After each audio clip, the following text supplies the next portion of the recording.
നടുവത്ത് കിഴക്കേക്കളം നാഗരാജ ക്ഷേത്രത്തിൽ വെച്ച് ഏകദിന ഭാഗവത പാരായണം ഭക്തിസാന്ദ്രമായി നടന്നു. പ്രശസ്ത ഭാഗവതാചാര്യനും വിമുക്ത ഭടനുമായ ശങ്കർജി മേലൂരിന്റെ മുഖ്യ ആഭിമുഖ്യത്തിലാണ് ഭാഗവത പാരായണ ചടങ്ങുകൾ നടന്നത്. ഭഗവാൻ സാത്വതാം പദേ ബ്രഹ്മപരം ഗുഹ്യം ജഗദ്പ്രഭവാദ്വയോ ജ്ഞാനം ജഗതോ വാഖ്യാനം പ്രോക്തം വിജ്ഞാന സംയുതം ഭക്തിയോഗ സമാഖ്യാതം വൈരാഗ്യം ച തഥാശ്രയോ.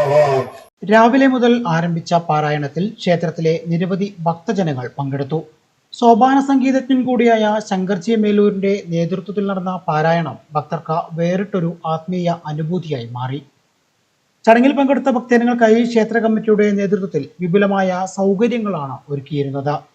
മക്കളെ ഭക്തി കൊടുക്കുക. ഭക്തി ഉള്ള കുട്ടികൾ ഒരിക്കലും അവര് വിജയം സുനിശ്ചിതമാണ്. ഗുരുവായൂരപ്പന്റെ അനുഗ്രഹം അവരുടെ ചോലില് വന്നു വീഴും അവരുടെ കയ്യിൽ. എന്റെ അനുഭവം പറയാണ്, വേറെ എനിക്ക് ആരോടും പറയേണ്ട ആവശ്യമില്ല. അപ്പൊ എന്റെ അനുഭവമാണ്. അനുഭവം ഗുരു എന്നല്ലേ പറയാം. അപ്പൊ ഗുരുവായൂരപ്പന്റെ സാന്നിധ്യം നമ്മുടെ തറവാട്ടില് അനന്തശയനായിട്ടിരിക്കുകയാണ് ഇവിടെ. അതാണ് നമ്മുടെ നാഗരാജാവ്. അനന്തനാണ്, സാക്ഷാൽ അനന്തനായിട്ടാണ് നമുക്ക് സ്വയംഭൂവായിട്ട് കിട്ടിയത്. അതുകൊണ്ടാണ് നമുക്ക് ഈ കലിയുഗത്തിൽ ഭാഗവതം വായിക്കാൻ നമുക്ക് പറ്റിയത്. ഭാഗവതം നമുക്ക് കിട്ടാൻ പുണ്യം ചെയ്തത് അത് വലിയൊരു ഭാഗ്യമാണ്. അപ്പൊ എല്ലാവരും ഈശ്വര ഭക്തിയോട് കൂടിയിട്ട് നമ്മൾ ജീവിക്കും.